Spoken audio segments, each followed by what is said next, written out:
Welcome. You tuned in to the Eyes on Podium podcast. My name is HB the Realtor. You see us here. I'm chilling here with my three brothers. You know what time it is. Episode 9. Swinging to my brother Chris. Opposite way. What's good, y'all? What's good, y'all? Coach Chris, Coach K. You know, as always, whatever you want to call me, whichever you rather. As always, excited to have you guys tuned in to the Eyes on Podium podcast, episode 9. We got some great content for you guys today. Now I'm gonna pass the rock to my brother Tony. Thank you. Good assist. Welcome, guys. You're tuned in with Showtime Tone of the Eyes on Podium podcast. Again, we appreciate you guys locking in with us tonight, episode 9. I'm gonna pass it to my guy Henny. Yo, welcome. Episode 9. We here. We did it. Eyes on Podium podcast. Let's go, man. Listen, this is what I want you. Y'all know what I want you to do. I'm not even going to say it. Nah, you better say it. Okay, I'm going to say it. Please comment, like, subscribe, share with your girlfriends, share with your side pieces, share with your grandma, share with your grandpa, share with everybody. Like, follow us on TikTok. Follow us on Instagram. Why do I what? Why do you have that hat on your head? Not even Christmas. I'm going to get to that. All right? Cool. Just start the show. All right. Holla out to the intro, baby.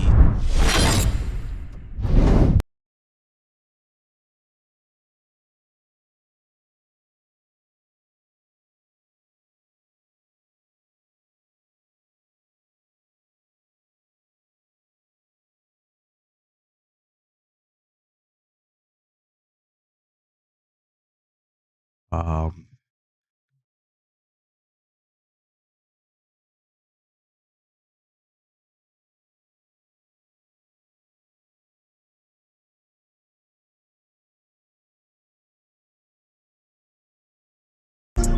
go chime a ring, give all of my homies rollies.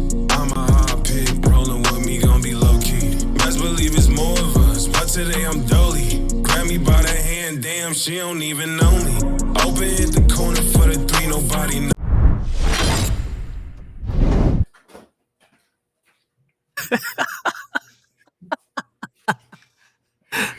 Get into it. Christmas Day matchups, y'all. Matchups are out. I got this, Dorm. The Christmas Day matchups are out. I'm excited. I'm so excited. Once again, the NBA gods have blessed us to watch the Knicks on Christmas Day. What better present can I ask for than watching the New York Knicks play basketball on Christmas Day at 3 o'clock? Not sure of the time, but I'm guessing like it was last year. It was 3 o'clock. It probably Let's is. go. It probably is. So it was at 3 o'clock. Yeah, it's probably gonna be the afternoon game. It's probably gonna definitely be the afternoon game. And we're playing the Philadelphia Rockets. Let's go. Let's do it. It's showtime.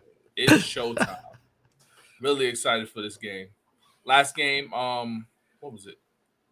The last time we played them, we played 76ers on Christmas. We beat it. We lost. But Enes Kanter had 33 and 11 or something like that. He was banging with Joel. Yeah, he was wilding. It was I think the last Christmas game, Kimba went crazy, right? Kimba went nuts. Yeah. That's that week that he remember he didn't play. He didn't play after a while, and yeah. He was wilding. He had that week that he went crazy. Yeah, absolutely. Kimba. I'm excited for a couple of these games. I want to see that that matchup with the Grizzlies and Golden State. They've been jawing. Yeah, they've been chatting a lot. Ja and Draymond. They asked for it actually. That was they did. Who you think gonna win that, Chris? Who you think gonna win that? The Warriors for sure. I'm looking forward to that matchup too because you know Clay was saying after they won the chip, he remembered that tweet from Jaren Jackson that strength in numbers. So and Ja had a little bit to say about that tweet too, but that was for Clay. That was like, you know what I'm saying. He from everything he went through to come back and win a chip. he had every right to talk his talk. You know, but Ja and them, they don't back down from nobody. So, They don't back down. You know, They want all the smoke. They wanted this. They wanted this in Detroit. They wanted this in Memphis, though. Yeah. But, you know, And then Draymond was like, young boy, that's how you don't know how this roll because champions don't travel on Christmas Day. You gotta come to the Bay. Yeah, you gotta come down. I'm excited about that. I already know who you got, Tone. You know what's interesting about this? Like, what? I have a different selection, but I want to piggyback on what Chris just mentioned. Like, out of all the teams that are playing on Christmas, I think that's the only game where I could see a rivalry brewing. And rivalries are good for the sport, right? So I think that's probably going to be the highest viewed game on Christmas if I had to pick out of the group. For sure. But mine for sure is going to be the Boston Celtics and the Milwaukee Bucks. Here's why. I like that matchup too. Here's why. You get Jason Tatum, you get Jaylen Brown, you get Marcus Smart, you got Brogdon, you got Gallinari. They have so much firepower on their team this year, and now I get to see them play against the Milwaukee Bucks, who's coming back with Giannis, coming back with that guy. You know what I mean, Mister No skills but can do everything. You know what I mean? Gosh.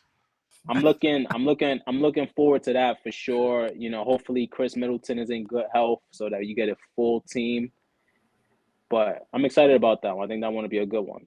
I think Milwaukee really want the Celtics because I feel like Milwaukee felt like they gave that away. Like y'all wasn't even supposed to go that far, to be honest. Like Chris Middleton's they had playing. No Middleton. Yeah, right. They had no Middleton. They hungry. They hungry for that matchup. They ready for it too. They want to show you like we were supposed to be in the finals. We were supposed to be there. Like you really not like that. Yeah. You really not like that. What's the other teams there? What's the other teams? The Lakers and the Mavs. Who wants to see that? I don't want to see that. Don't sleep on that one. I'd rather watch the Lakers and the Mavs than the Suns and the Nuggets. I agree with you. I feel like there's a connection between Luka and LeBron. Everybody's saying that Luka is the next LeBron on how he dominates the game. You feel me? Yeah. So I feel like it's just like a passing of the torch type of game. It's like the young versus the older, you know. And it's going to be real intriguing to see LeBron still showing if he still got it. In the tank, and Luka's just doing what he's learning to do. He's only getting Luka Magic. Get better. Luka Magic. You know, so LeBron loves showing out on Christmas. Absolutely. Oh yeah, absolutely. So that's going to be a very interesting thing to see, and the narrative will definitely shift in the media depending on how this game turns out. Right. Yeah. Yep. I mean, if Luka does they're going to LA. They're going to be in Los Angeles or. They're in Dallas. In Dallas, interesting. Boy, the Lakers didn't even make the playoffs last year. But who wants to be in Dallas? I mean, why do you want to go to Dallas? Like, who? Come on, it's Christmas. But I like that though. Because that's the villain side. You get to see Bron go in another arena and shut that down. Like I love seeing things I love seeing games like that. When you got a top tier player going into a building and you shut down that building, I feel like those are the best games. Those are the best games. Yeah, that's like when they used to have Cleveland versus LA every year for Christmas, and LeBron would go to LA. Right, that's what I'm saying. LeBron would go to LA, play against Kobe, and drop a 40-piece. Yeah, that's gonna be a good one. Good. Yeah, but you were in LA. They're not going to Cleveland. That's just my point. It don't even matter. Like Cleveland. Come on, it's cold. It's levels.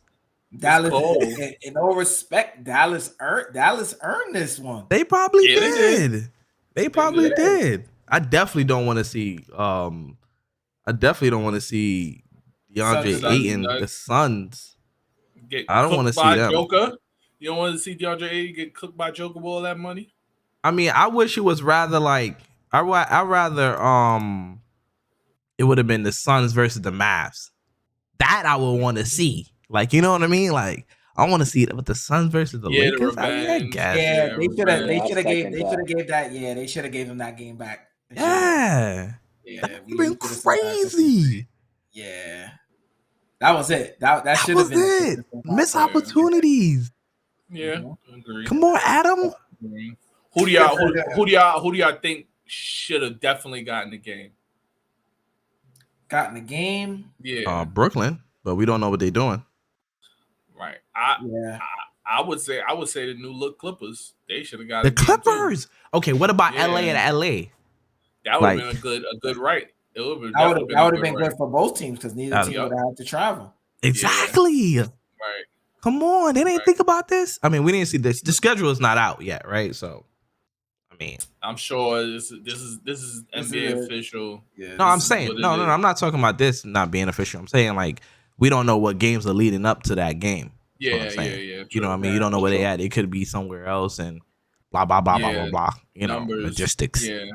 Yeah. True. For sure. I'm trying to think of another team I would want to see on Christmas. Another team I want to see on. I mean, bro, even like I would have went Chicago maybe. I don't see that. No. I want to see the Suns. No Lonzo Ball. I'm good. I don't want to see the Suns, bro. No disrespect to the Suns. It's just why. I want to see the Suns. I like the Suns. I want to see. I'd rather see the Suns versus the Heat. Get to go to Miami for Christmas. Miami deserves. Yeah, Miami should have. Miami, bro. Yeah, that would have been. I'm here for that. Yeah, Brooklyn, either Brooklyn or Miami should have been. Bro, Boston versus the Nets should have been Christmas, bro. That should have been Christmas, bro. We don't know what the team is going to look like. That's probably we don't. They don't know what the team is going to look like. That too, and they're doing scheduling right now. And when it's looking like Kevin Durant ain't even gonna be there. Yeah, you gotta get them. You gotta get them sponsorships right. Boston, TV time. Boston and the Nets. That would have been tough. That would have been tough. Yeah, that'd have been so tough. But I'm sure they're playing on opening night probably. Look at this one. Or fully healthy roster Nets versus 76ers. Or that. Or the Sixers. Awesome. That would be at Philly. Oh my gosh, bro. Hold on, let me fix my hat. Oh, what's that? Oh my gosh. That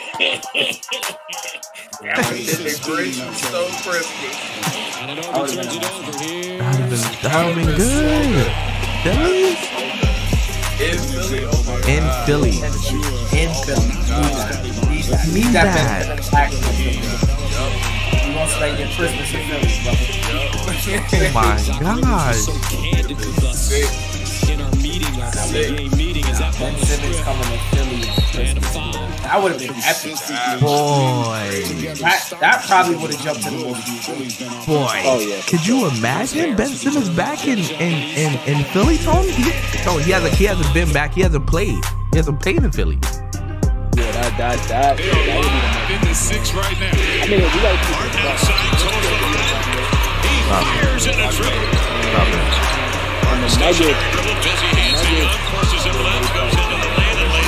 I would have definitely. He'll step to the left. Reed closes out on Harden. They open up the floor. He hit him with a forearm. Knocks Reed down. Sends it to Green. He zeroes in on the three. Who I would want to see? Deep. I would want to see Trae Young play on Christmas. Yeah, against the Knicks. I'd even take that. Trae Young versus the Knicks would have been fire. Yeah, right, in the Garden. In the Garden, absolutely. Mm-hmm. In the Garden. In the Garden. In the Garden. My favorite villain. The Knicks are always in the Garden on Christmas. Always in the Garden. He would have won for 50. Right, that's what I'm saying. On Christmas, he would have won for 50. With a double L. Double L. That's my Christmas gift. You could tell they Knicks fans, right, y'all? I don't care. I'm biased. I'm a Knicks fan. That's what it is. It's my podcast. That was my unbiased opinion. I could be biased. We all could be biased. I'm unbiased. Unbiased. I think the Knicks win by 50. Unbiased. Oh man. All right, man. Let's transition, man. Let's transition. Big topic. Big topic, man. Big topic. Player movement era. Your boy Brandon Jennings was saying some stuff like, yo, he's not feeling this movement. How y'all feel about the movement? Who want to go first? Who want to take a crack at it? Chris, go ahead. I'll go first. So for me, I understood Brandon Jennings' side of it. You know what I'm saying? Mm-hmm. It's like you have us fans, right, that paid top dollar to come see these star athletes play, right? And you could pay all of that money and you could go into the building and they could just decide to take the night off, you know, and that's pretty much a waste for you as a fan. You paid to see a certain player and that player's like, I'm gonna just take the night off. I'm gonna just take a rest day. You know, I feel like that hurts. It hurts the league a little bit. You know what I'm saying? From a fan standpoint, because that hurts. But on the other side, I feel like, you know, players are trying to protect themselves. You know, like all of us. I mean, I don't know how it was back in the day. Yeah, there was no such thing as a rest day. You know what I'm saying? You was playing all 82 games. Players were playing if they were hurt, if they weren't hurt. But I mean, I guess the day and age we're in right now, players, you know, feel like they need some type of rest throughout the season. If they feel like it's a game where it's not worth it for them to play because it's possible for them to get hurt, if they don't need the game, they're playing a team that's at the bottom of the conference or a team they know they're going to be for sure. It's like, why even play? Which I do kind of get, but you know, on the other side of it, as a fan, it hurts spending all of that money to come see a player playing. Right. They're just not playing just because, you know, or you get to the arena and all of a sudden you get a notification they're sitting out. You know what I'm saying? So, I definitely agree with you. It's two sides to it. It's the fans. Do they get to see their player? Are they even playing tonight? And sometimes these whack teams, they be the cheapest seats. So this is the only time these dudes could even come to see them because they be the cheapest. They be the cheapest ticket. So this is why DeAndre Murray he wanted players to come out because these are people who can't even afford to even go to the cheaper spots. Yeah. Come play in these pro am games, and have these people come see you for free. Like it's a treat to the kids, to people who can't afford it. But on the other hand, you always got to remember it is a business, and I'm still on the side of the player because it is a business, and these guys will get shipped and sent somewhere else, and their whole life is uprooted because the ownership decided they don't need you no more, or they could get you cheaper, or whatever the case may be. Yeah, for sure. Right? For Am I right, Tony?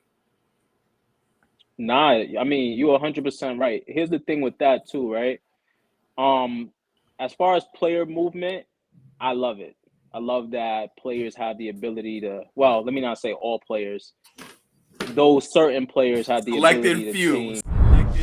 Right, selective few has the ability to change a whole organization's outcome. Because for years, organizations were pretty much making everything off the back of the players, and the players weren't seeing anything. Now, the consumer doesn't just follow the team. They care more about the players than the teams, which is why you see so much revenue being pumped into the sport. The NBA is more about the drama than the game. You know what I mean? So that's why the summer is so fun to people. People get so much, you know, enjoyment from looking at free agencies, from looking at trades, because the drama that comes around it. So I think the player movement is definitely good for the league. To go to the point of like players sitting out, something I learned recently is that at the beginning of the season, the coaching staff goes to these players and they let them know the games that they're going to be sitting out. Right. Here's why that's eye-opening. Because what that is if I'm the business owner, I'm letting the players who I'm investing my funds into understand, like, hey, this game isn't important on our schedule. This is going to be a rest day. Right. And you're going to have 5 of these this year, and I'm going to let you know the 5 that you're going to be resting.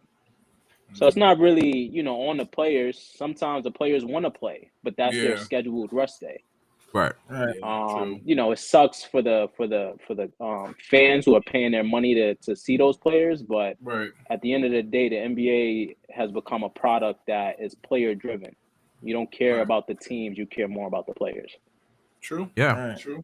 I mean, and a lot of these players are hold on real quick. A lot of these players even before they get to the league, they're making a lot of money. So yeah, they're a it's brand. like right. They're building a brand before they even get to the NBA. So a lot of them now could afford to take these nights off and take these rest days because it's like I'm getting paid regardless. I'm getting paid from here. I'm getting paid from there.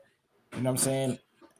I do feel like the game is being cheated a little bit because I feel like players don't work as hard anymore because they make so much money before they even get to the league.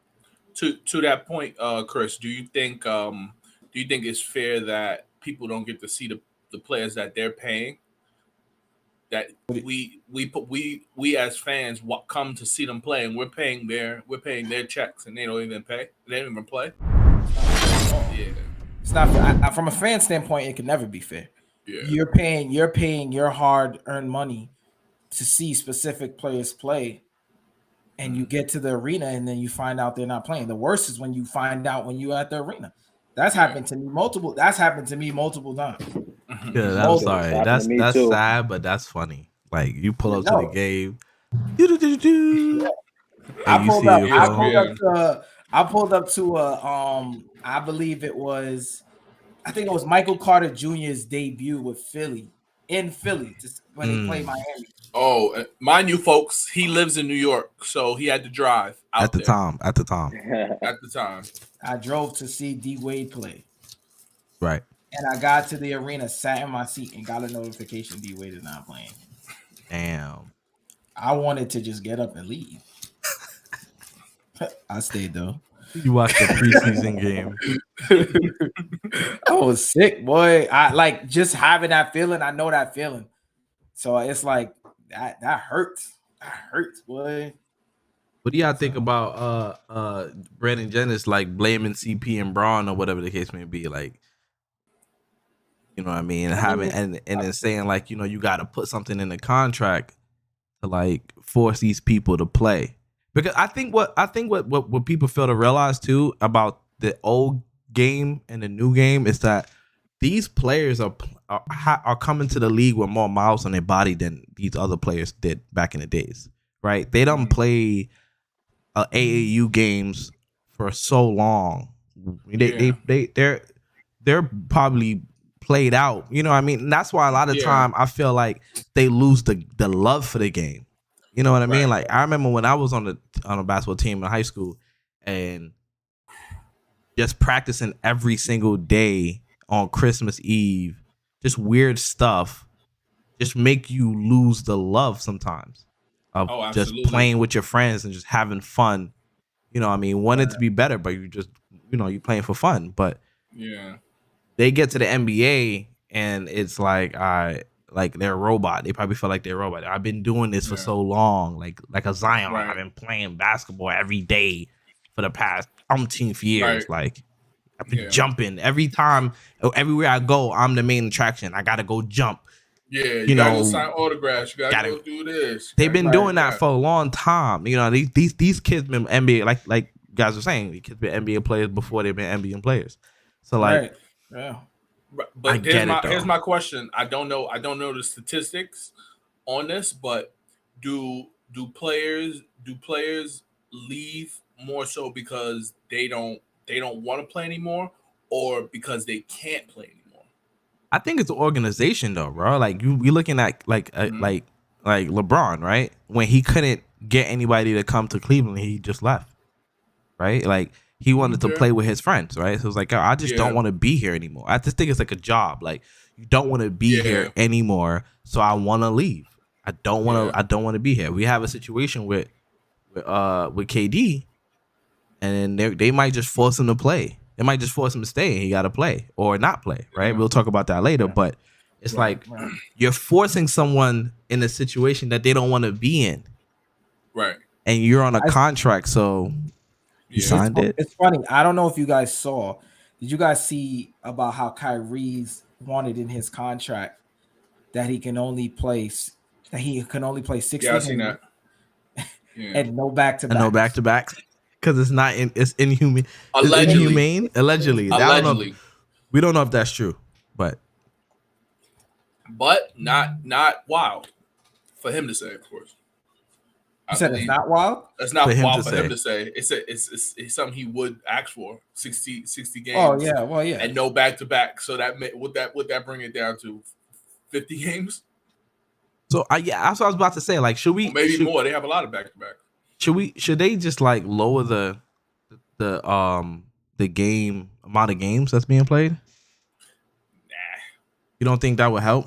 Because it's a money thing, obviously, right? It'll never help because again, injuries are a part of the game. It's something that you can't prevent. It's either going to happen or it's either not. So for Kyrie to say, "Oh, I can only play 60 games," bro, you don't know what's going to happen in the season where that's. He got hurt. He got hurt the first game. Right. The second game. You don't know what's going to happen. You're probably going to end up playing 60 games anyway from just injuries in general. Yeah. And then you're going to cut that 60. You're going to cut from 82 to 60. And then it's going to be even less because you possibly could get injured. So it's like, what are you really talking about here? And look, and as the business owner, like, I wouldn't want any of my top investments to play 82 games. For what? I'm putting my business at risk. That doesn't make sense. I want them to play, as it may suck, but I want them to be as safe as possible. And if I have a contending team that we all project is going to be a contending team, I don't want my biggest investment playing in Orlando in January. For what? It doesn't mean anything. All right. So I agree with that point. Like when you said earlier, the players should schedule probably maybe 5 rest days a year.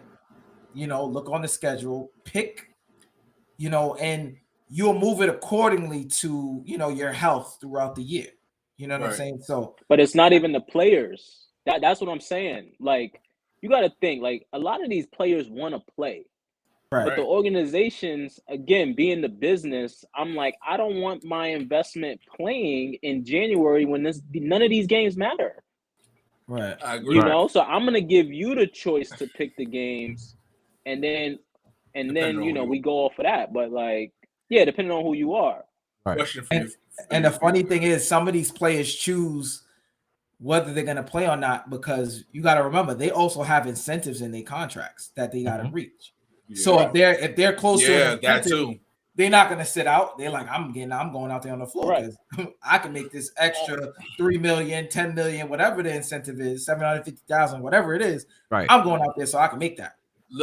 Funny story about that. You do that at your own risk. At your own risk, because when you got to think, DeMarcus Cousins, that happened to him. He was playing for his contract. That's true. Yeah. And it's fun. It's a funny story. On Gilbert Arenas' podcast, he gets down to the nitty gritty. Right. That's what I heard. That's what I heard about no chill Gil. He was like, "Oh, these coaches know your incentives." So they would purposely, like, if you have a minute incentive or a scoring incentive, right? They will purposely take you out or not play you just so you don't hit that incentive, and just so they don't have to pay you when contract talks come up, just so they don't have to pay you at that time. And also on the other end, players knowing that they have a percentage mark to hit to, they stop taking shots. Right. I need to average 35%. I'm at 35%. Another miss will take me down to 20. I'm not taking no more shots. Yeah. And that changes the aspect of the game. That comes to thinking, like, Kobe, he would know that, knowing that, he would take advantage. He would leave you open. He would know that, oh, this guy already made his bonus. He doesn't care. He doesn't care if he want to lose. He only care about his money. So that's so funny because he said that.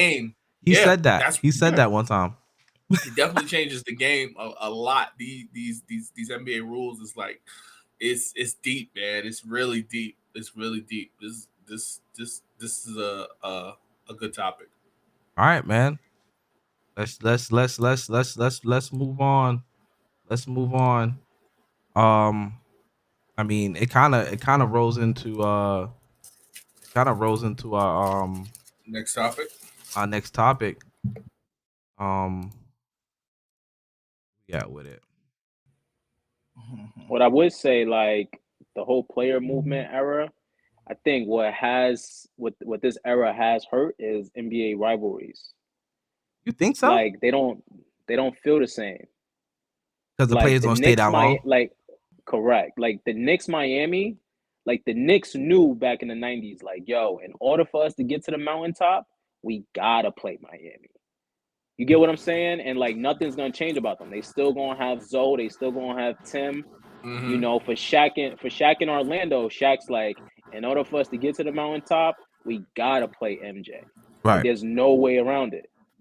Now, You know I agree. what I mean? What real rivalries are in the NBA right now? I mean, we got Memphis and Warriors. I feel like if I don't like your team, this is how I feel like a rivalry should be. It's not like the 90s and 80s where Bird and Magic, right? And that, you know, that even had different kind of undertone why it was such a big deal, right? Mm-hmm. But I don't think that it needs to be years of back and forth, right? That makes it even better. But if I don't like y'all team, then, and like the Memphis and Warriors, I don't like y'all. We just got here. Y'all been here, but we don't like y'all. That's a rivalry. That's a rivalry to me. But for whatever reason. Y'all just got there. Just because we don't like you, it's a rivalry? Nah. Yeah. Yes. Nah. Yes. No, I'm not agreeing with that. Boy, every time we play, there's like beef. We going mad hard at each other. This competitive in nature. That's a rivalry. Bro, Memphis got to do more. Everybody No, in they the NBA don't. is competitive. Everybody in the NBA is competitive. No, they're not. When Golden State goes play Orlando's playing their best game of the year against them. No, they're trying to, Like, but not the Golden Warriors. I can tell you one thing: the Raptors play their best game against the Knicks. Right, Dora? The Raptors play their best game against the Knicks. So but that's not false. The Knicks and Miami, right? The Knicks and Miami. All right, I said the Raptors. No. I was about to say something, but that was going to destroy my point. But the Knicks and the Atlanta Hawks, right? They have a rivalry. It's a real thing. Yes, it is. The Knicks fans hate the Hawks fans. Hawks fans hate the Knicks fans. Okay, if Trae Young gets traded, then what? But that's the going thing. Right to that team. But here's what I'm saying. Though, right? Nowadays, rivalries is taking on a new look. Now it's like we don't like that player and that team, right? So we don't like Trae Young and the Atlanta Hawks. If Trae Young goes to Orlando Magic, it'll be a little bit different. It'll be different, right? But that makeup of that team, there's a rivalry between the Knicks and the Nets. And the Knicks last and the real Hawks. rivalry was Cleveland and Golden State. That was a rivalry. Yeah, that was a rivalry. But Miami and Boston. That's a rivalry. Right. That's a rivalry. But that's a rivalry. How do you compare that to Golden State? Chicago and Chicago D Rose. I mean, Chicago and Boston, they have a rivalry, right? No, they didn't. It was Chicago and Cleveland. Chicago and Cleveland has a rivalry too, but Chicago and the Bulls. Then the Chicago and the Bulls. Chicago and Boston. You remember Toronto? You remember Toronto and Cleveland? DeMar DeRozan knew every year in order for me to get over the hump, I gotta beat LeBron. He could never do it. That was a rivalry. But that's a rivalry too. That was a beatdown. Come on. But it was no rivalry. It wasn't back and forth. It wasn't back and forth. Toronto lost every year. It's LeBronto. That's what they're calling it. That's not a rivalry. I think that's a rivalry. It's a rivalry, man. It looks different. Look, we out of here. Listen, still no trade. What the in God's green earth Kevin Durant's gonna do? This is a kid show. Watch it. I know. I changed it. You see, I said God's green earth. You know what I mean? Yes. What is KD gonna do? They say he was gonna retire. Before we did this pod, he got on to say. Actually, that's not true. He tweeted out. He tweeted out. That's not true. Yeah, he said that's not true. He has no plans to retire. No time soon. I don't think it's what will Kevin Durant do. I think it's more so what are the Nets going to do. I think the ball is in their court. He don't got no leverage. Right. I think the Nets. I think every team has to give up basically damn near their whole franchise to get Kevin Durant at this point, which will probably make Kevin Durant go to a team that's not really that good. So. In the end of it all, I feel like Brooklyn is probably just gonna make him stay. He still has 4 years left on his contract. Yeah. What is Kevin Durant really going to do? Kevin Durant's not going to sit out. Kevin Durant's a baller. You know what I'm saying? Kevin Durant wants to play ball. So at the end of the day, Kevin Durant's going to have to, chuck it up and play for the Nets. That's tough, bro. Like I was saying earlier, how you going to force me to work? I don't want to work for you. Bro, that's fine. Kevin Durant is the reason the Nets is here. I don't want to work for you. I'm tripping, Tone. Nah, I think I agree with you. If he don't wanna work, he don't get paid, and it is what it is. We could he don't work, today, he don't get paid. Right. And I'll tell you this. KD, but KD's a hooper. KD's gonna hoop. Like it ain't even about getting. It ain't about the money. It's about showing up and playing ball. He wants to play ball. Yeah. I think KD put himself in a situation. He asked for a trade at the worst time. His 4-year deal just activated a few weeks ago, and you got to think, like, if let's say it's a bottom feeder team, so like one of the worst teams in the NBA, right? In order to get KD, you got to give up all your draft assets to get eliminated in the first round. To get eliminated in the first round, to make it. You saw. Oh yeah, right. yeah. Even to make if you even make it, right? Even to make it. So you saw that he couldn't win with Kyrie. He couldn't beat the Boston Celtics. So if you're one of the worst teams in the NBA, and I got to give up all of my draft capital, what do you think is going to happen to us? Then we add to let's say we send him to a contender. A contender's like, do I really want to deal with that? Is getting KD going to get me over the hump? He was just in Brooklyn, and he just got eliminated with Kyrie to the Boston Celtics. Right. It was just bad timing because he's under contract for the next 4 years. He doesn't have to be traded. If I'm Joe Tsai, I'm keeping him off the team. I'm keeping him on the team. And if he doesn't come to work, then I'll just recoup my money and go from there. I agree. You don't play, you don't get paid. That's it. It's easy. You think, honey? I mean, I'm all about player empowerment. So I feel like he's look. I see something earlier. Come in the frame a little bit, bro. Come in the frame. My fault. I see something earlier that if KD's saying to pick between the coach or him, he knows something. He knows that True.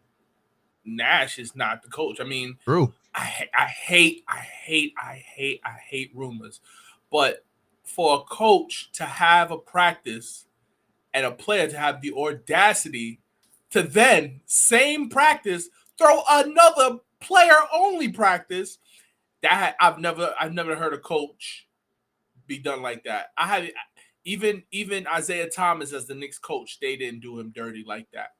So Jeff Hornacek, they didn't do him dirty like that. Have another practice. So for them to do that, I think Kevin Durant has the right. He earned the right to say what he wants to say. I agree with Tony. It's the worst time to do it, but True. How many years does he even have left? Yeah, he don't have that much years left. You know, he doesn't. And I mean, he's an all-time great player, right? I would listen to him if he's telling me this is not the right coach.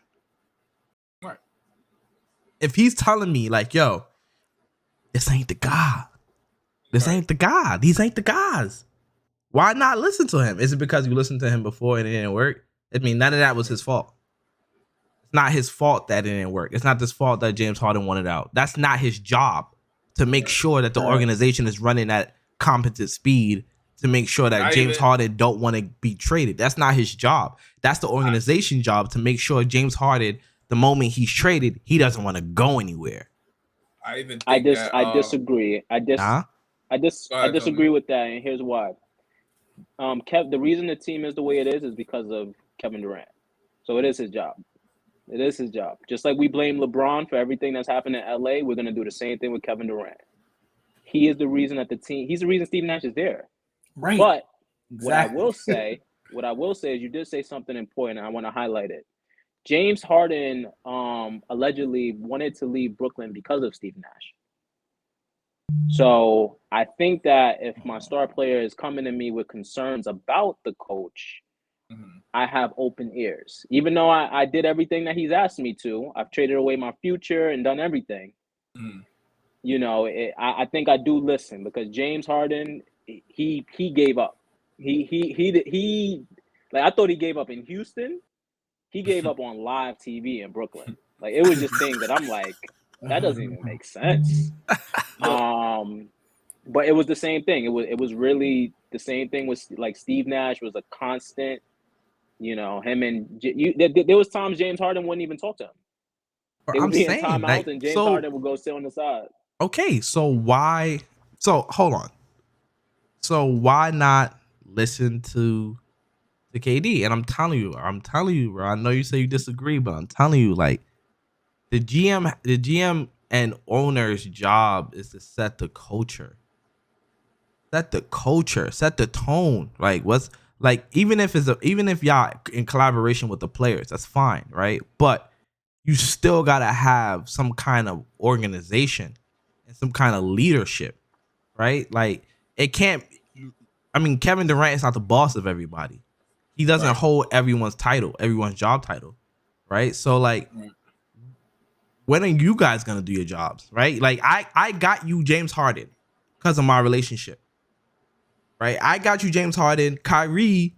I'm here with Kyrie. We here together. So, I mean, and then so it's like, what more do you want me to do? We the players. Like, why not set a better organization? Set it up better for us. I mean, I agree with that's just what I'm saying. Being the right coach. I agree. He got out coached clearly. Terribly by a coach that was on his bench last year, the year before. Right. The worst way to go out. That's bad management, because it's like, why not get him?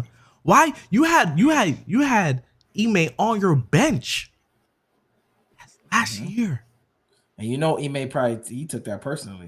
Of course, I never thought about that like that way. Of course, but you absolutely right.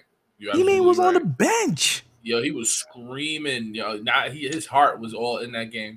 And real quick, I want to say to the point of KD and asking for the coach, I'm pretty sure it was more of a deal of, hey, look, we got Nash. What do you think? Not hey, what coach you want? It was a hey, we're gonna get Nash. They got Kenny Atkinson out of here. Yeah, I agree. I agree with that. But they probably asked them their opinion, not hey, what coach you want more so. Yeah. I think it was that type of situation, and I think everybody's saying, "Oh, he asked for Steve Nash. Now he wants him gone." It makes zero sense. You don't feel like it's like that. Now I feel like it's how he acts. It looked like Kenny Atkinson took Steve Nash by Golden State. He loves it. He won't even take a coaching job. He's not. He's not taking. You think he's going to take Steve Kerr's job? No, I'm saying he switched with Nash because Nash was on their staff. Oh yeah, Nash went to Brooklyn and he went to Golden State. Yeah. Got a ring. Kenny don't even want a coaching job no more. No pressure. He got Charlotte and said, we want this chip. I think I'm gonna stay right here. Mm-hmm. Like, I'm not going nowhere. I wanted to add to Dorm's point about like culture setting. Boy, right? HB, bro, you don't see my name tag? HB, I wanted to add to that point, right? Like, in order to create a culture, you got to make sure that the players understand that they buy in. They buy in, right? Certain organizations, it don't matter who you are in the world, you're not gonna come and change the organization. LeBron tried to do that in Miami, went back to Cleveland because it was a no. Pat Riley wasn't letting it happen. Right. LeBron couldn't go to San Antonio and let that happen. Fact. So I think this is Joe Tsai saying like, yo, we did everything that you've asked us. It hasn't worked. So this is what we're going to ride out with. Sean Marks is from that San Antonio GM tree too. Sean Marks is from that San Antonio GM tree. So maybe he's on some that's why they're standing firm. Maybe. Yeah, I don't know. They might want to get a little weak on that one and just give in to that. Get rid of that coach. I think so. All right, man. Talk about the NBA though on a different light. They got a couple rule changes. The take foul. They made a change to the take foul. Y'all remember that take foul? You remember that foul? If you don't remember, it is people. Coach K will let you know. All right, no ISO can for Coach K? That's crazy. Go ahead, bro. So again, we're going to talk about the take foul. For those of you who don't know, So the take foul in which the defender does not make a play on the ball is what the league classifies as one that occurs either during a transition scoring opportunity or immediately following a change of possession and before the offensive team had the opportunity to advance the ball. The exception is in the final 2 minutes of the fourth quarter or overtime. So this is really, really interesting. So I feel like this changes the dynamic for sure because a lot of teams, when they turn the ball over, they take that quick take foul just to stop the flow of the game and don't give the offensive team an easy bucket. So now teams are going to be penalized for that, which I like. But there's an exception. It's not you could take the take foul and not be penalized in the last 2 minutes of the game and in overtime. Which I kind of don't like because I feel like when it's a crucial moment and you got a fast break and they could just foul you and not be penalized for that. Right. I feel like that's the most crucial part of the game. Yeah. I like the rule change, but I don't like the exception. Like I don't think there should be an exception at the most important part of the game. The most crunch time. I think there should be an exception. I think it should be the other way around. Like at the last 2 minutes and overtime, it should switch instead. What do you mean? So it's more important. Those take fouls are more important at the end. Last 2 minutes. Yeah, the last 2 minutes. Like you really gotta lock in and play defense, or you're gonna turn it over and they're gonna make the bucket. And if you foul them, then now they got free throws and the ball back. Yeah. So again, with the take foul, you get a take foul. Mm-hmm. The opposing team that you fouled, they get I think it's one free throw in the ball. Two free throws would just be ridiculous. Yeah. They get one free throw and they get possession back. So now you gotta play twice as hard. So you get one free throw and the ball back. Yeah. One free throw and the ball. It's definitely gonna hurt the Knicks because Tom It's Thibodeau. It's like the same foul on the inbound. If you foul like a loose ball foul before the ball is inbounded, the team gets a free throw. So why? So let me ask you this. So like, why would it be less? Because a clear path, you get 2 free throws and the ball back. So I'm guessing because clear paths are, I guess you're literally by yourself. Like you're in front of the defense. So I guess the take foul, you're just in transition, going to score, and you're probably at a disadvantage. Maybe it's a 3-on-2. Yeah, it's not even at the ball. Yeah, it's not even about that. It's just as soon as you get, let's say you get a turnover, and then you they start dribbling out. Yeah, they start dribbling. You foul. You know what I mean? Just to stop the possession. Just to stop the possession. Just so you can set up your defense now. You can get back on defense. Right. You don't got to worry about getting back on defense. I was about to say Tom Thibodeau. Tom Thibodeau does that a lot, and I think it's really gonna hurt. It's gonna hurt the Knicks. I think it's definitely gonna hurt the Knicks defense because they really rely on that take foul stuff, and it slows the game down too. That's what it does do. It slows the game down. You don't see a lot of fast breaks, and it gets you. I mean, you want to see excitement. You want to see, you know what I mean, windmills going down and stuff like that. You want to see that. Right. You don't want to see players like, you know, when they lose, when they it's a turnover, they foul them now. As an audience member, I don't want to see the technicality in the game like that. I don't. No, definitely. The teams that turn the ball over were kind of getting rewarded in a sort of way. You know, they were able to now get back on defense. Yeah, right. Set up your defense. Right. You could come together real quick. You know what I'm saying? Like right. you got to have some kind of organization on the defensive end after you take that foul. Right. Yeah. So to not see that be rewarded, I like it a lot. I like it a lot. You should never be rewarded for turning the ball over or losing possession ever. Right. Ever. Or be able to put back into a position where you still have the same advantage as the other team. Yeah. No way. I can't wait. I can't wait to hear Jeff Van Gundy's first game where he sees one of these. He's talking about it. Yeah. He's gonna look younger. He's gonna have some hair back on his head. It's going. I mean, I think it's good. I think it's good. He hated plays like that. He would see it and be like, "What is happening here? The NBA is so soft." I think that'll be good. Another change. What about I seen like this on social media. What do y'all think about a 4-point line? Let's say the 3-point line comes down to like college, I guess I would say.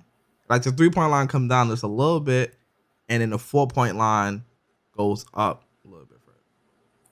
Nah, I mean, I wouldn't move the 3-point line at all. Yeah, I would keep it the same way and probably put the 4-point line like where that line extended logo is.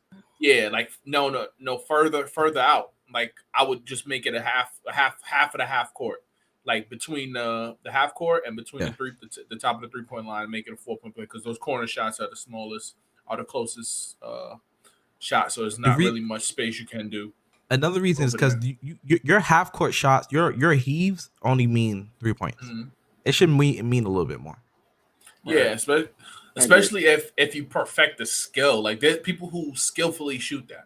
Right. So if you're working on that shot, Dame, you should be rewarded for that shot. You know. Yeah, I think the 4-point line will force players to work on their game. Yeah.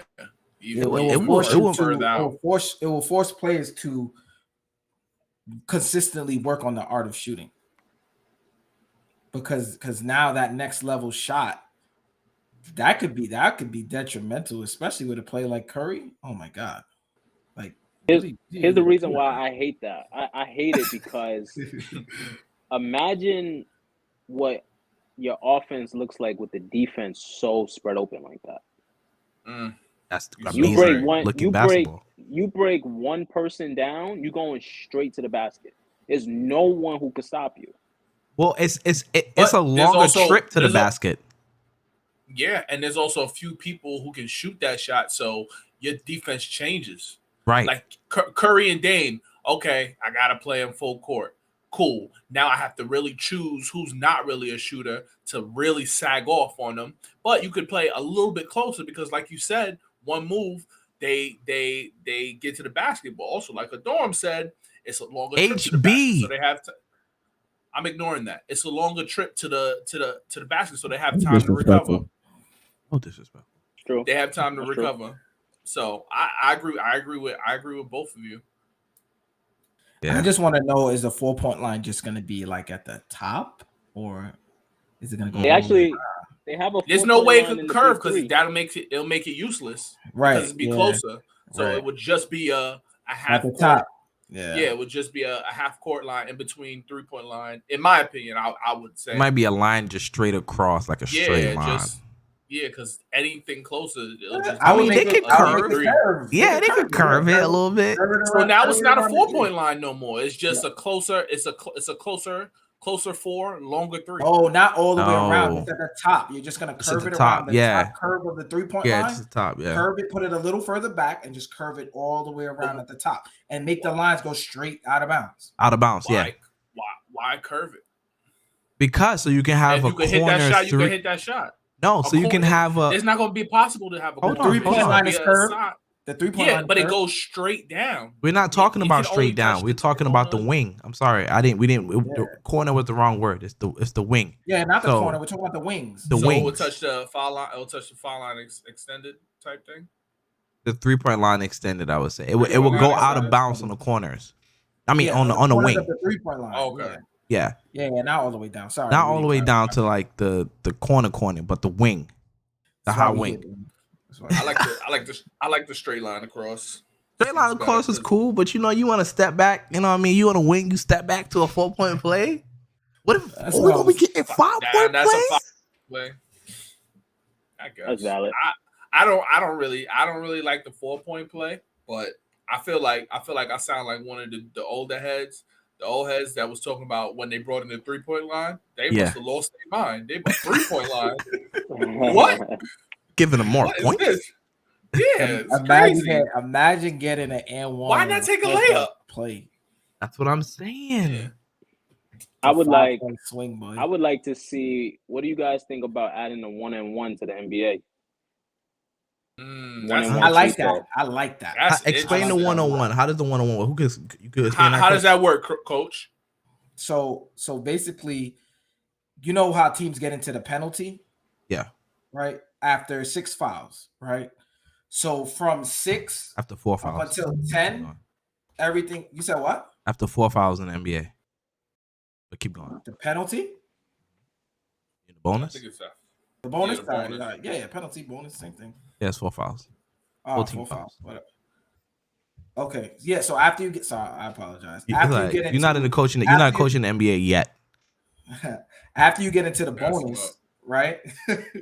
After you get into the bonus, right? From 4, I would say, after the 5th foul up until 10, you would have 1-on-1, which means you would have to make your first free throw in order to get another one.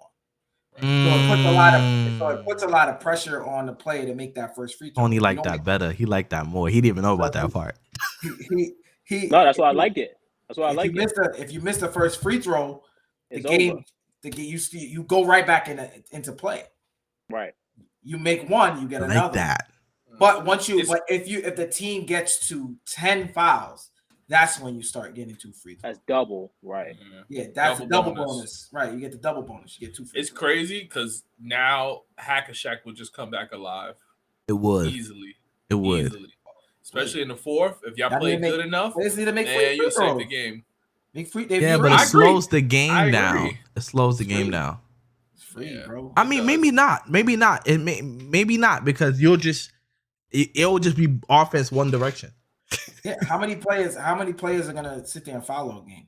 Your team I mean, a lot who want to win. Who want to win? No, but here's the thing: in the league, obviously, Chris just explained the college terminology for the rule. In the league, it would be a little different because, like HB was saying, after 4 fouls, you go into the penalty. Right. So it would be like an NBA version of that rule. You know what I mean? Because in college, you get 10 fouls, like your team is still out. In the NBA, you get in 10 fouls, one of your players is about to be fouled out probably. You know what I mean? So, that's not a good quarter if you get in 10 fouls. So, like, just to think, like, you get LeBron. To foul out. What? Yeah, like it's strategy. Like it's strategy. Like you bring people in who don't play, who's specifically in there to foul that guy. It's strategy. I see it done. I've seen people back in the day get subbed in just to foul. Yeah. Like Curry in the and I think it was in the NBA Finals. He was missing free throws, and everybody was like, "What?" Like if those are 1-on-1s and he's missing those free throws, they mean more. It changes the game. It changes the game. I really like that. I really like that 1-on-1. Maybe it should be 1-on-1 in the second half. Nah. You make it the whole game. Yeah, you make it the whole game. 40 minutes. Like how they doing with the take foul. Do it in 4th quarter. I don't know. Listen, Adam Silver gonna be changing some stuff. I love what he did with the All-Star game. So I absolutely love it. Love the All-Star game. In and out. We in and out that thing. We in and out, man. No more of that watching everybody dunk. We playing hard. Yes. We playing hard. Yeah, they had to find a way to make it competitive, bro, because it was just you were tired of seeing just dudes glide to the lane all game. Yeah, it was boring. It was boring, especially because the league kept becoming more of a business than a grind. You know what I mean? So it was like, all right. Then fan oriented. Yeah. Yeah, that's right. Yeah. And I loved it too because it's a mixture. You get to see players play from the East players, West players that I used to play with. They don't gotta just play with the West players. I like that. Right. That's funny. I hate that. What? What you hate? The mix of the I hate East and West. because it's like, it's like let's say Michael Jordan let's say LeBron got beef with KD. Like they have a rivalry. When I play you in the All-Star game, I want my team to beat your team. It means more. Versus if I got the option to pick KD on my team, I don't know. You know, LeBron picked KD. If you got a rivalry, you should pick him. Yeah, that's true. Yeah. That's true. Look what happened. Look what happened to Harden when he got traded. You got to pick last, right? Yeah. They was he made. Nobody was taking him. LeBron knew what he was doing. It was funny. They was laughing too. Yeah. KD was straight faced. It was like That's true. That's true. Yeah, that was wild. That dude James That was terrible. funny. That's funny. Man. All right, man. Let's keep it moving. Let's keep it moving. I got a fun one. I got a fun one for us. Got a fun one for us. Prime D I Rose. love that transition, by the way. You like the transition? New transition. We coming up, man. We coming up. New transition. Hetty made me lose my train of thought. I'm talking till I figured it back out. Prime D Rose or Prime Westbrook. I just did it. I'm that guy. Henny, you muted. Who did he start your franchise with? That's what he wanted to say. No, that's not what I wanted to say. Prime D Rose or Carry Prime on. Westbrook? Who y'all got? Let's just have fun with this. Who you got, Chris? I'm gonna have to go with D Rose.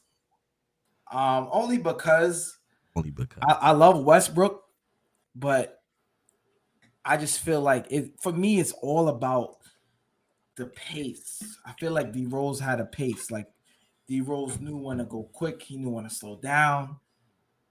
And yeah, D Rose was just as explosive. He was a better shooter. Yeah, D Rose just had the pace. Like he knew how to control a game. I feel like Russ just goes at one speed all the time. I feel Prime like Russ. Yeah, Prime Russ did the same thing. Maybe. The same thing. Maybe. The same thing. He was just So you already know who I got, right? So I'm going with D Rose. I'm going with Westbrook. Of course you are. Come on, triple double machine, bro. MVP by himself, man. No team, man. I don't need no team. I get the rebound. I get the assist. I get the rebound got again. An MVP too, boy. What? D Rose got an MVP too. I know. What are you talking about? I know, but I mean, he had better teammates. Number one team in the league. He had better teammates. No top 75 players on his team. Bro, we had Victor Oladipo on the team before he went to Pacers. You don't even remember what team he got drafted. It don't even matter. It don't matter. Victor Oladipo. What team he got drafted to? Orlando. You don't even remember that. Wait, Orlando Victor Oladipo was on OKC. Come on, baby. Who you got, Tone? Who you got? Yeah, I think this one is very easy. Easy? It's gotta be Russell Westbrook. Oh, all right, cool. It's gotta be Russell Westbrook. Guys, let me just tell you the stat line. He averaged 31, 10 and 10. Oh my God. Yo, the podcast is over, man. Listen, you could find any player in the NBA now who's in the league today that's ever had a better stat line than that. 31, 10 and 10. But does he impact winning? Yeah, he got his team to the playoffs by himself. And if he didn't play, they would have been top 3 lottery pick. Easy. You have a point there, my friend. You have a point there. Does he impact winning? Out the first round.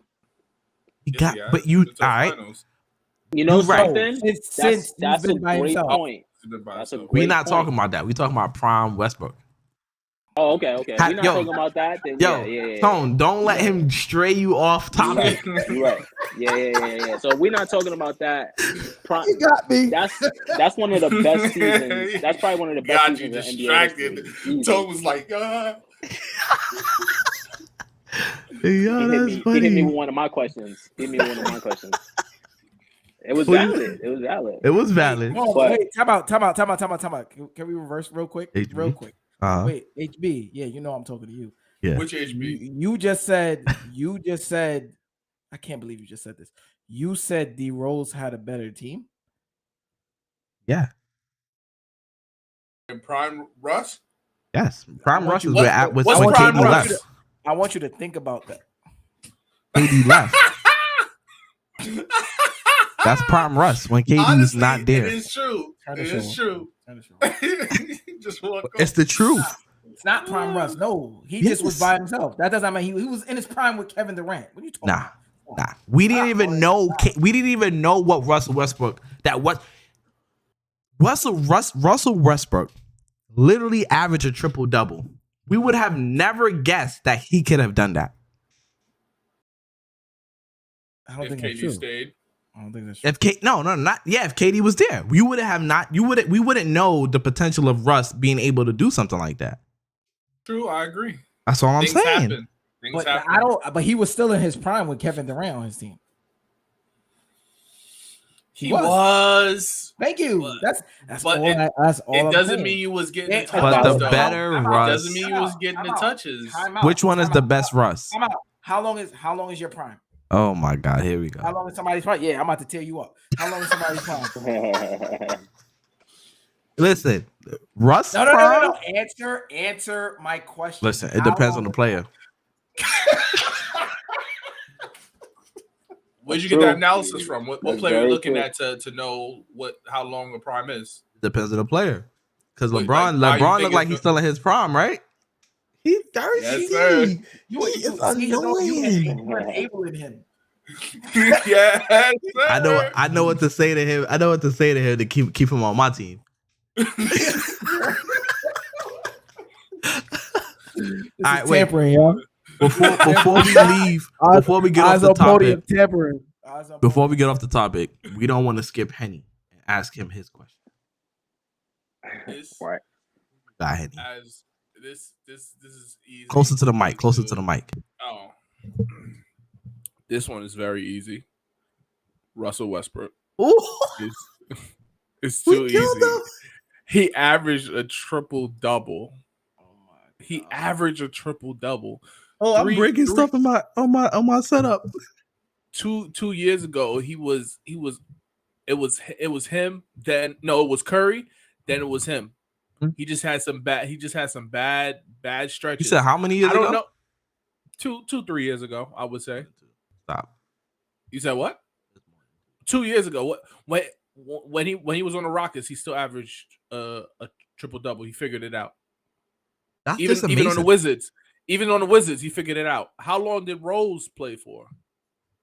I mean, availability is ability, which Rose didn't really have, right? Which is cool. That wasn't. But we not. but that wasn't, That's not that the wasn't debate. question. That's not the okay, question. Okay. Stay on topic.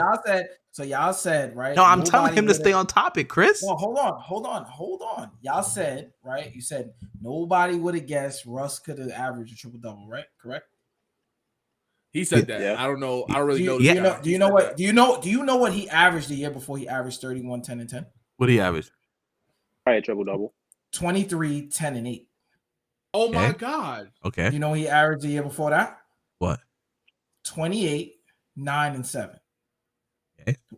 How could you not see that? Because it's never been done, and since Oscar Robertson. But I'm saying if saying. if you're gonna lose Kevin Durant, right, and you're 'Cause it gonna was all have about- it you was said all his about team was KD. so horrible, right? His team was Right. terrible, awful, Right, god awful. god awful. You don't think all of his stats are gonna jump? Yeah, they're gonna go. Maybe, but he First it's willed yeah, his. now it's maybe. A triple double is. First it was is yeah, crazy, now it's though. maybe. Triple double is crazy. Triple double is Average that. crazy.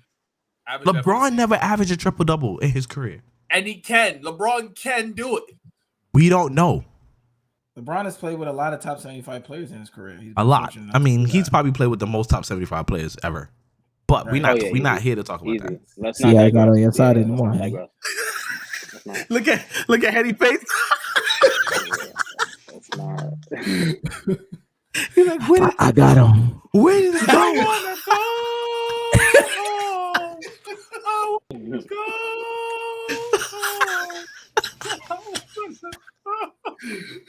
Yo, Oh my I'm crying. I'm crying. Money. So we got 3 D Rose and one. I mean 3 Russ and one and 1 D Rose.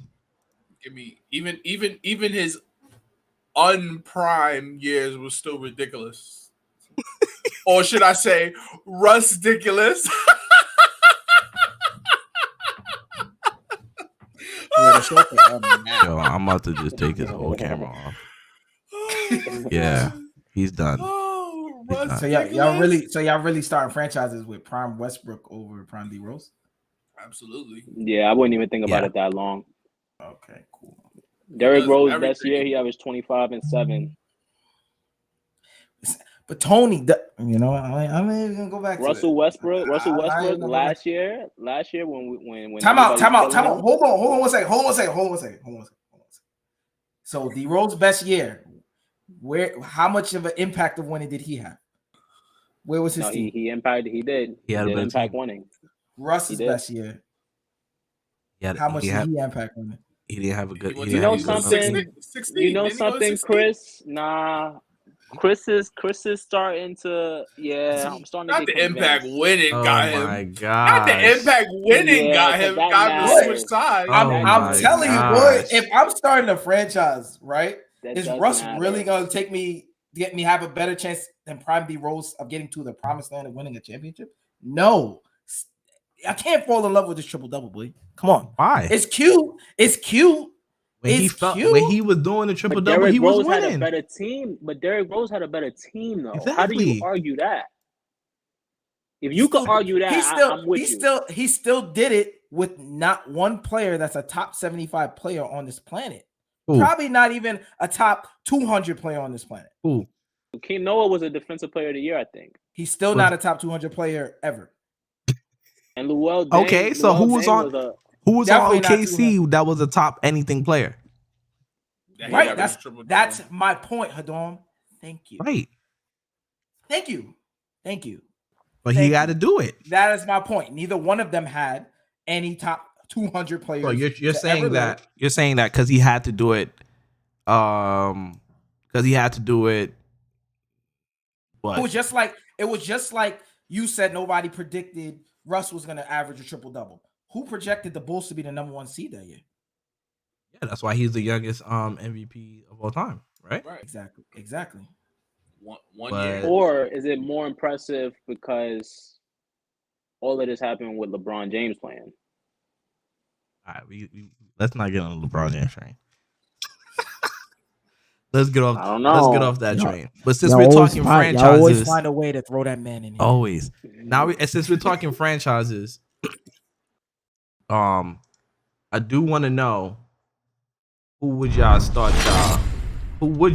y'all franchise with? Let's start with you, Henny. So everybody's the same age, correct? Everybody's with it. Current age. Everybody's in their prime.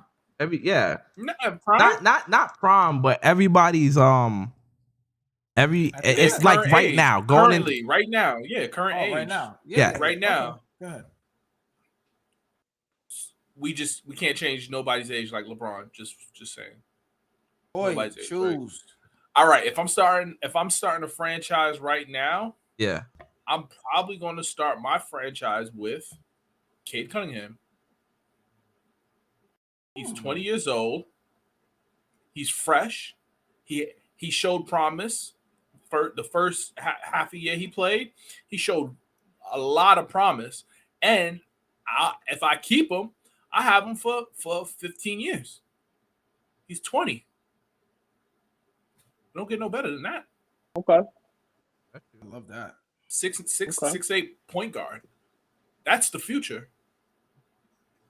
5 years ago, that was. You remember Michael Carter Williams? Oh, yeah. Just like I told you, I was there on his debut. He dropped a triple double in Miami. A quadruple double. Good, right? A quadruple double. Yeah, I remember that because I was going to school in Miami. It was like a quadruple double. That's also the franchise because they have a list of good talent that they don't know how to use. So they also had Ben Simmons. They don't know how to use him. Okay. So they have history of not knowing how to bring this out of players. So I'll take my chances with Cade. They brought it out of Embiid. No, that makes sense. Detroit has one out of how many first round picks? They had Markelle Fultz. Top 5 picks. They had Markelle Ben Simmons. Fultz. Ben Simmons. That wasn't their fault. Man, they hit on Ben Simmons. They hit on Simmons, and they hit on two. Indeed. Well, Markelle Fultz just had like a nerve issue. Yeah, he had an issue. Like that's like wasn't their fault. I'm just saying. That's just bad luck. Yeah, that's like the Grant Hill saying. effect. At the beginning, yeah, it seemed a little rocky because all of them started injured. Like Joel Embiid, look how long it took him to get on the floor. Ben Simmons, it took him a while to get on the floor. They had a new franchise player every year. Every year they had a new franchise player. So it's like it's hard to develop in that type of system. If they don't get rid of him, it looks like they're gonna hit on Maxey. Oh, Maxey, yeah, they hit on Maxey. Yeah, they hit on Maxey. The crazy thing about Maxey is that they didn't even know he was that good. It was the only reason that he played was because injuries. Ben Simmons wasn't there. Ben Simmons wasn't there. The only reason. That's the thing. Every NBA player is nice. It's just all about situation. Every opportunity. Yeah. They just need the opportunity to show. Yeah, great for him. What you got, Chris? Who you starting your franchise with? For me, it's easy for me. Easy? Giannis, for sure. Feel like the combination of dominance on both sides of the floor, his motor, like Giannis is gonna give you 110% all day, every day. Look at that. Going into next season? Yeah, for sure. Giannis is gonna dominate the league for a while, at least over the next 6-7 years. Got K for 15. Enjoy that. You said what, Henny? I got K for 15. Enjoy that. That's fine. The only way your pick will pan out over mine is if he gets a championship. 1 in 15 years. And a Finals MVP. And a Defensive Player of the Year. I might not get that. Oh. Right. So again, his dominance on both sides of the ball is what would make me start with Giannis and his motor. Again, you're gonna get Giannis playing his heart out every single night. Giannis doesn't take nights off. Giannis doesn't want to rest. He's here to play. If he's healthy, he's playing. Yeah. Even if he's hurt, he's probably pushing to play. He's just one of those guys that, again, he's a hooper. Like Giannis just wants to be out there and he wants to win. And he'll do anything it takes to win. And I feel like you'll always be in a good position with a guy like that on your team. Running it, being the face of your franchise. Say, Henny? I said cut that 6 years to 3 playing through injuries. I love it. I can't stand you, boy. Who you start your franchise with, my guy? Tone. Nah, I'm gonna be honest. Chris is hitting in some points, man. I'm listening. I'm like, God, this guy. Damn, that's a good point. Oh but you know, Simon, they're paying him. Here's the thing. Here's the thing with Chris, right? My pick is gonna be Joker, right? And here's why my pick's gonna be Joker. Joker makes the players on the floor with him weapons. Everybody. All 4 players are weapons, right? And not to take anything away from Giannis, I think he's impactful on both ends of the floor. But does he necessarily make everybody on the court a weapon? Right? He went with skill. Joker, you give him the you give him the ball anywhere on the floor, he makes him a weapon. Joker, you get it off the rebound, he makes him a weapon. He's just impactful in so many different parts of the game. He's 27 years old. Last year, coming off an MVP season, he's averaged more than 6 assists since 2017. Again, this is a big man we're talking about. Yeah, we don't see a lot of bigs being able to do what he does. So, I think Joe. Oh my gosh, it's just too much. I expect big things from Denver too. You gotta think Denver was hobbled all year last year. No Michael Porter Jr., no Jamal Murray. Yeah, they got Aaron Gordon, which was a sneaky good pickup. So I think but he hasn't been as good as he should be for them. He's a low key disappointment too. Like I know they can't wait to get him off the books. I like that kid Bones Highland. He has a lot of. He's a good one too. He's a good one too.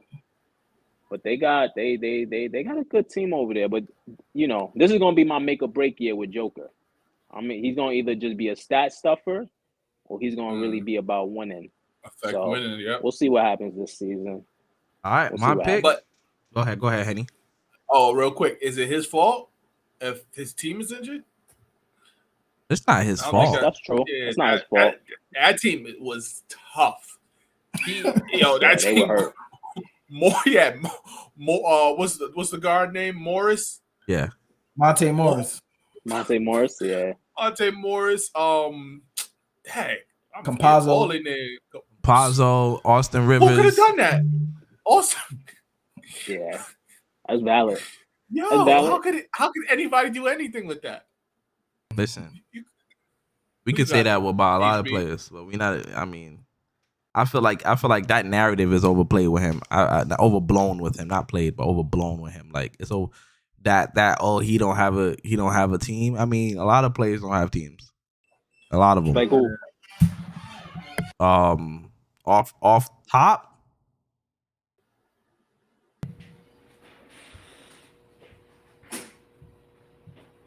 I was about to say, what's up there?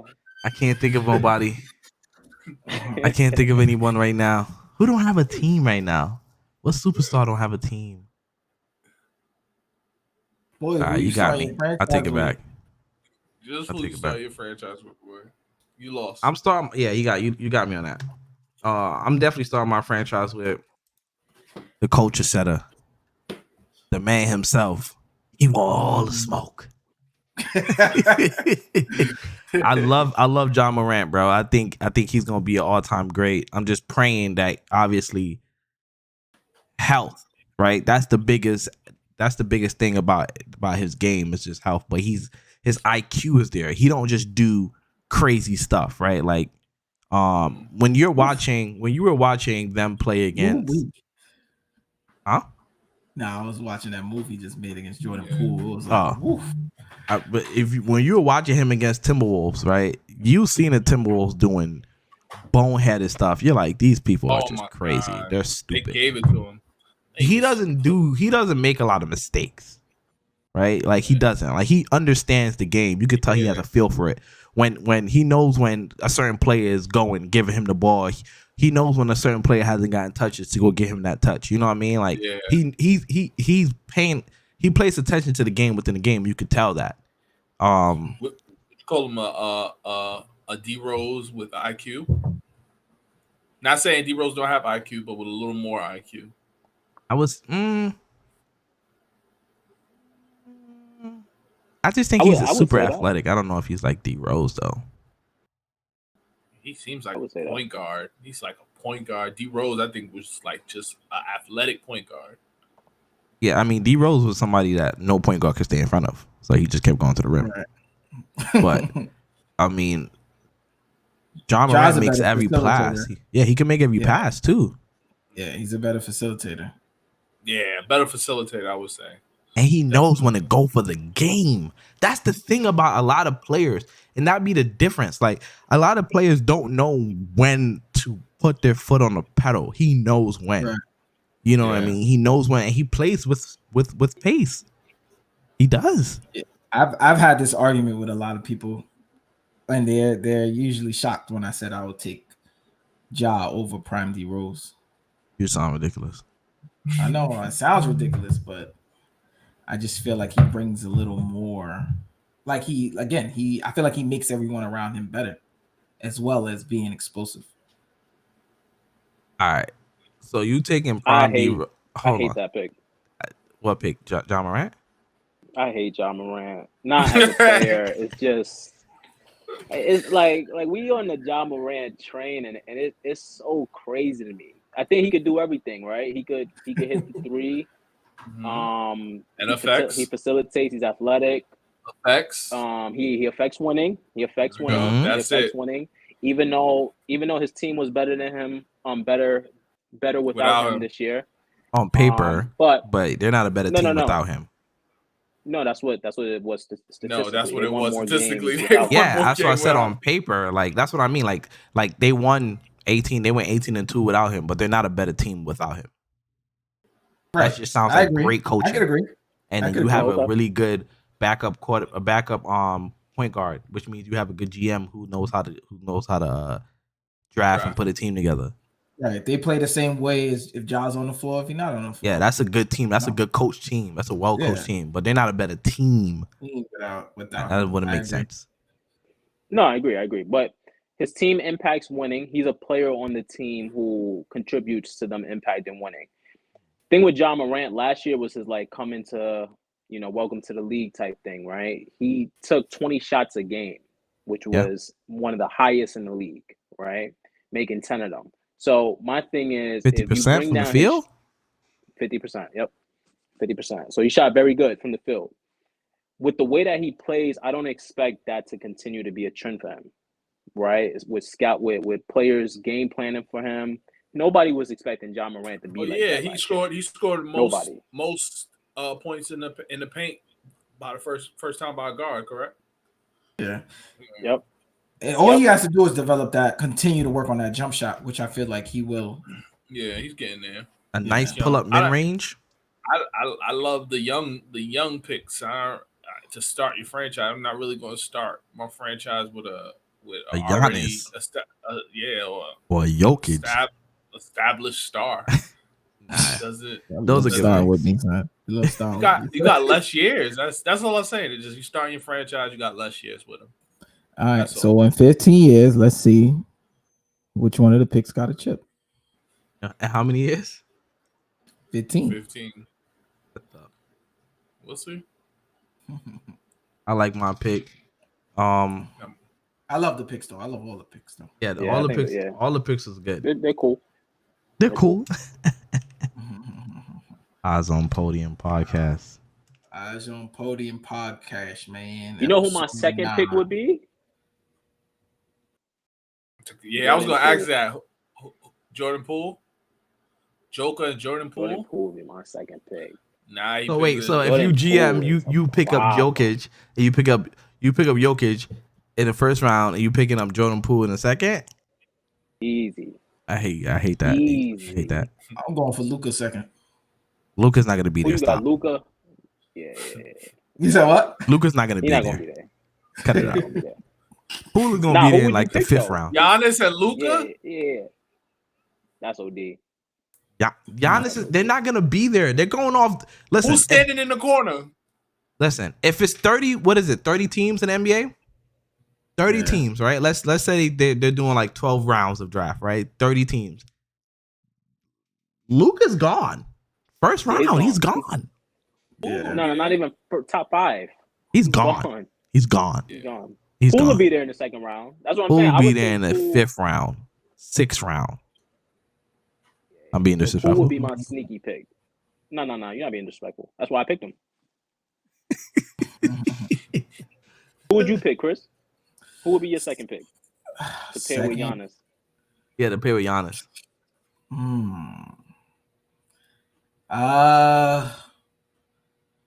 Damn, this is tough. It's tough. I gotta think. My second pick to pair with Ja Morant would be like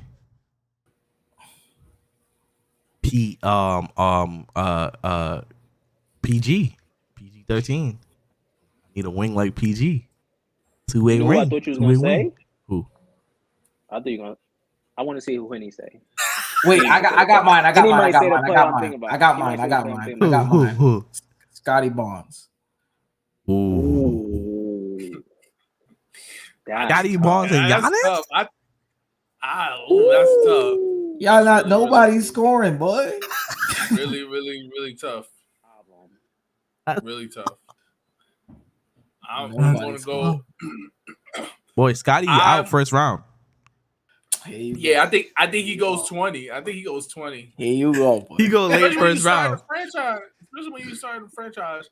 But give me Evan Mobley. All right, he's not going in the first round.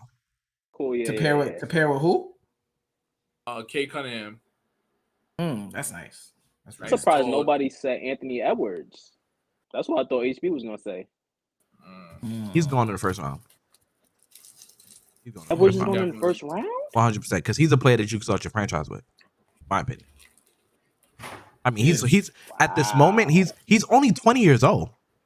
He's a top 30 pick? Yes. Yeah. 100%. Wow. In the NBA, if you're picking all NBA players right now, he's a top That's 30 pick. interesting. Yeah. I think so. If with the concept of you're starting your franchise.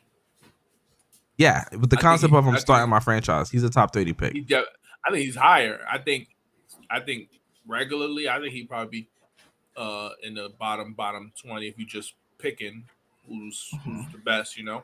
But I think with the concept of you starting your franchise, I think he's 15 to 20. Yeah, I think he's there. I think he's up there. Yeah. Don't sleep on him. It's gonna be a big year for him. Eyes on Podium podcast, episode 9. About to sign off. We're gonna love for y'all to stick around so y'all can listen to our theme music. All right, our theme music is gonna play at the end. But like, comment, subscribe. We here. Episode 9. Appreciate y'all, man. Let's go. Let's go to the tunes real quick, yo. Make sure y'all stay. Make sure y'all stay and listen to the record. Should I play the whole record for them or just a little bit? Play the whole thing. Play the whole record, man. Play the whole record. Keishui on the record, man. TCU on the record. Shout out to Appreciate Keishui. y'all for coming through. Holla.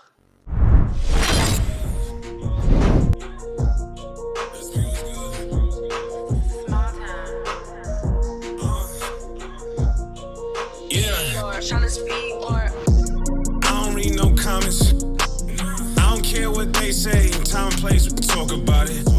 Last night I was wildin'.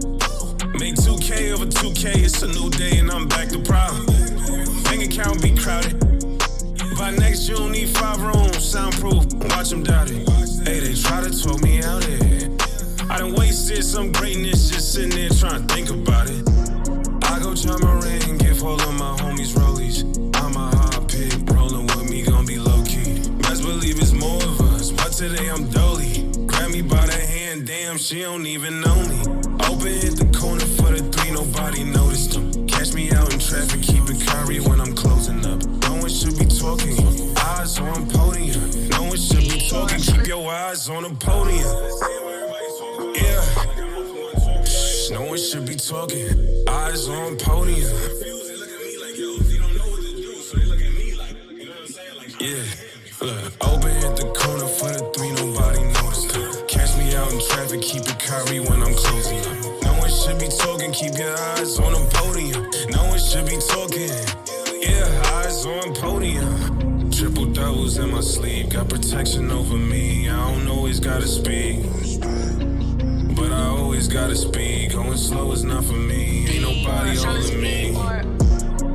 Triple doubles in my sleeve, got protection over me. I don't always gotta speak, but I always gotta speak. Going slow is not for me, ain't nobody holding me. Open hit the corner for the 3, nobody noticed them. Catch me out in traffic, keep it curry when I'm closing. No one should be talking, keep your eyes on it. Yeah, no one should be talking. Yeah.